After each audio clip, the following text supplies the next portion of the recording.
Good morning, friends. Tony Pellegrini here, wanting to reach out and welcome you to the Teaching and Learning at Southern Utah University podcast. This podcast delves into the dynamic world of education in one of the most vibrant academic communities in the state of Utah.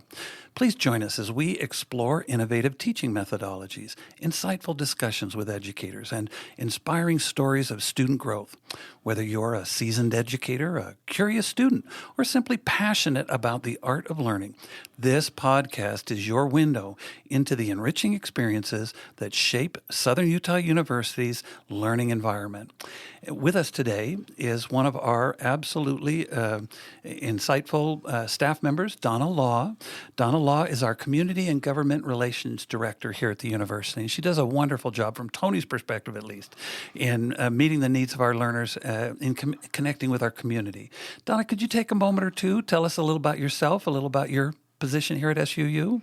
Sure. It's a new position, recently promoted to Associate Vice President of Community and Government Relations. I apologize. No. Thank you. No, don't. It's still new. It's still new for me. In fact, You've business earned cards it. were just delivered today. You have earned it. Please go ahead. I'm sorry. But I actually started my career at Southern Utah University at the Shakespeare Festival, actually as a volunteer.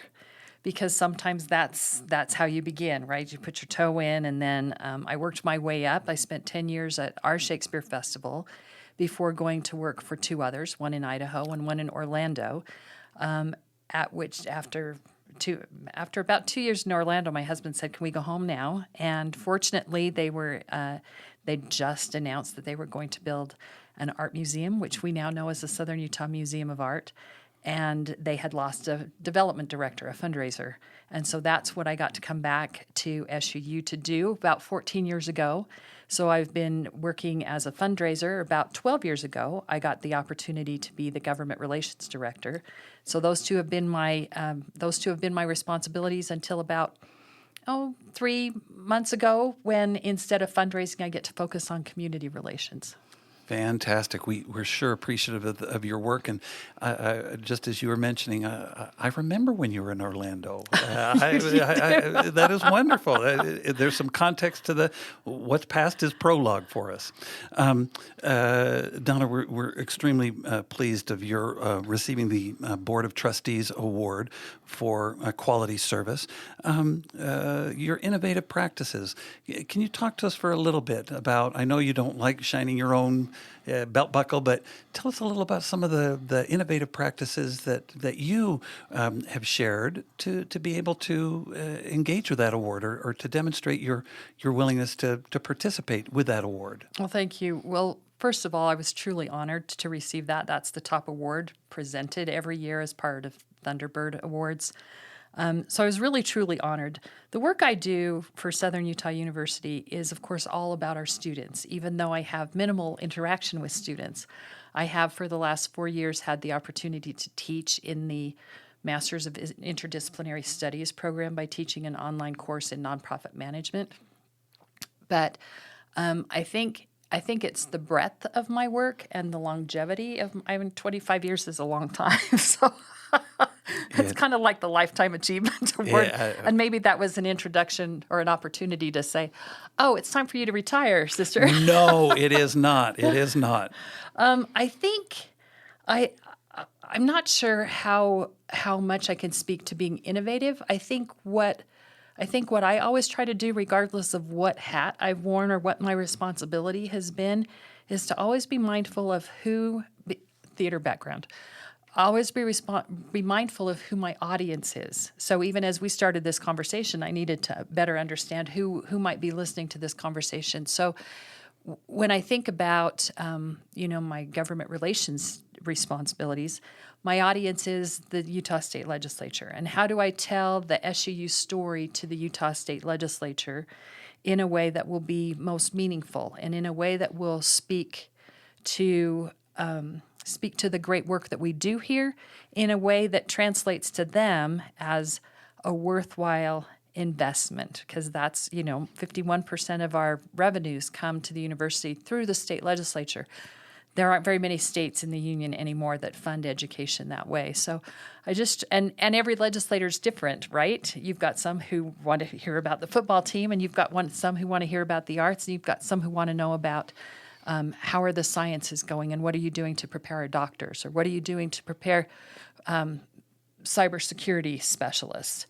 And so being mindful of who the audience is and how to best inform them, I think, is one of the things that I do. And that's not different than in the classroom, right? Because you've been in the classroom for a while, Tony, and I'm sure that you've had to shift a little bit as to how and what you do, particularly in this post-COVID environment. I mean, here we are doing a podcast, so... What class did you take about that? Yeah. So we learn and adapt, but I think that is formed around who it is we're speaking with, and that starts with who it is we're listening to, and how to best serve them. You've really touched me as far as the amount of background work that has to go into teaching. You mentioned, yes, we have great teaching going on here, but without staff, without support, without the connections to your audience of the legislators and others, community, extended community that you address and engage with, we can't. Great teachers and great students are just not enough. It takes our whole team to be able to work and engage and move forward with that. And I wanted to come back to that, but to talk to you about maybe some of the skills that you have developed through your time and your tenure at SUU to be able to help others, to legislators and others, acquire the information that they need to make the most informed decisions to move forward. Do you have some particular skills that you could suggest to our listeners? Let me give you a couple of ideas. Maybe communication skills, or an empathetic heart, or those things that can appeal to those with whom you work. Yeah. So I think about the work that we do here at SUU. So we are here to change lives, right?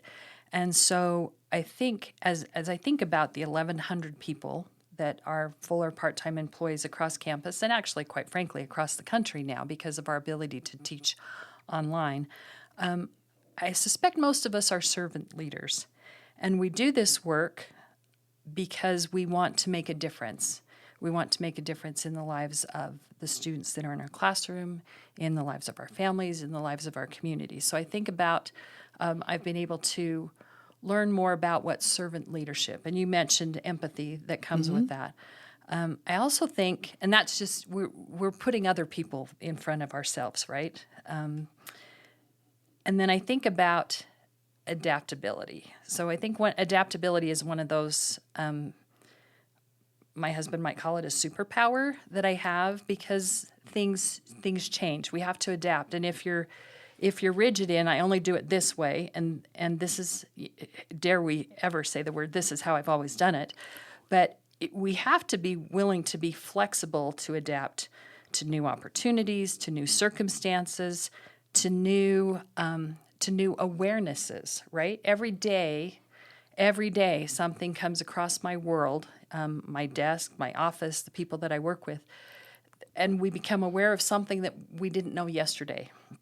And so you take your life experience, your career experience, you take your policy and your practices, and you go, oh, well, how might I do that better?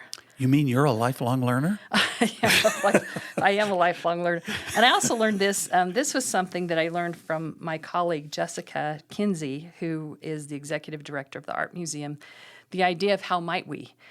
Sometimes we're just so quick to say, yes, I'll do that, or sadly, more, we say, no, I won't do that. And if you approach things from that adaptability perspective with an idea of how might we accomplish that?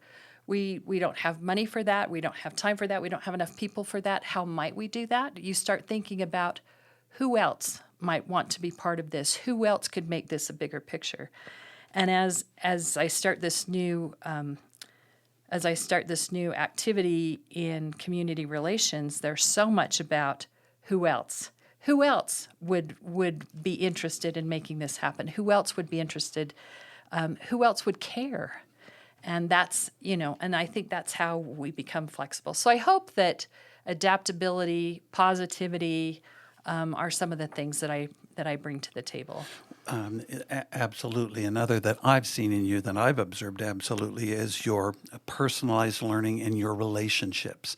Your statement just a moment ago about who else could be involved or what else could be done to involve others. With you, I see it's a team approach. Yes, you take a lead, but you allow others to participate and engage and be members of the team, members of the fun that you're having. And so can you talk to us about maybe some of the personalized learning examples that, as a lifelong learner, that you've enjoyed over your tenure here, and that others may see as opportunities for them to enjoy as well? Well, and I'm a lifelong learner and a late life learner. How's that? So I got my master's degree here at SUU in arts administration when I was 59 years old. So you're not even 58. Don't give me that. So what I think I've learned through this process is that learning has become very enjoyable for me, and it's been fun to learn for the sake of learning, not learning to pass a test, not learning, but learning to apply to my real life. And how does that help me? So then I got that master's degree, which opened up the opportunity to teach a class. So nonprofit management was where I fit into in the MIS world. And then being able to have those one-on-one experiences with students that I only get to see online or over the telephone or through, text or email, whichever way works best for them, at whatever time works best for them, had to happen a little bit along those lines too.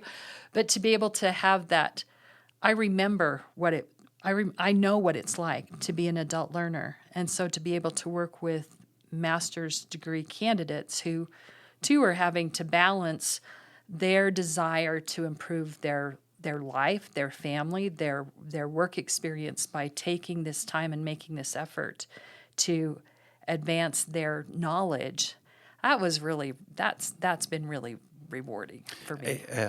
To be able to look at others and say, it wasn't too long ago that I was right where you are. You can do this. You can make this work. How are you going to make that do? And how can I help and support you with that? Absolutely. That's one of the wonderful opportunities that we have here at Southern Utah University.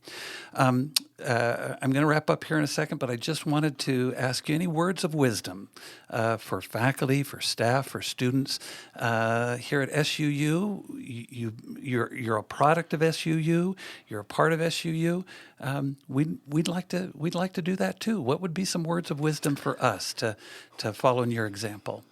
Wow. Well, I'm reflecting on President Benson's inauguration address, and she talked about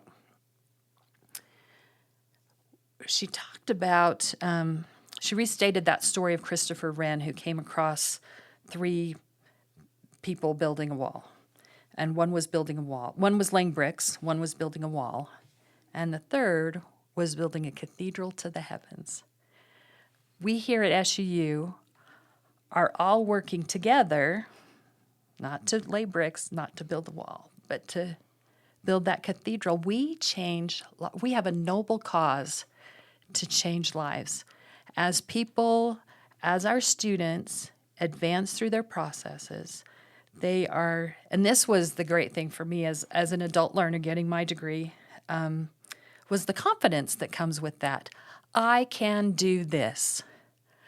Didn't know before I could do it, but because of our teachers, our instructors, probably teachers might not have been the best word, but because of our instructors, our faculty, our staff, all the people here, 1,100 people here are working to help change the life of every single student that walks this campus. So I would ask us to remember whatever your responsibility is here as an employee of SUU, that you are here, you're not by yourself, There are 1,100 of us working to change the lives of every single student who we encounter, be it in person or online.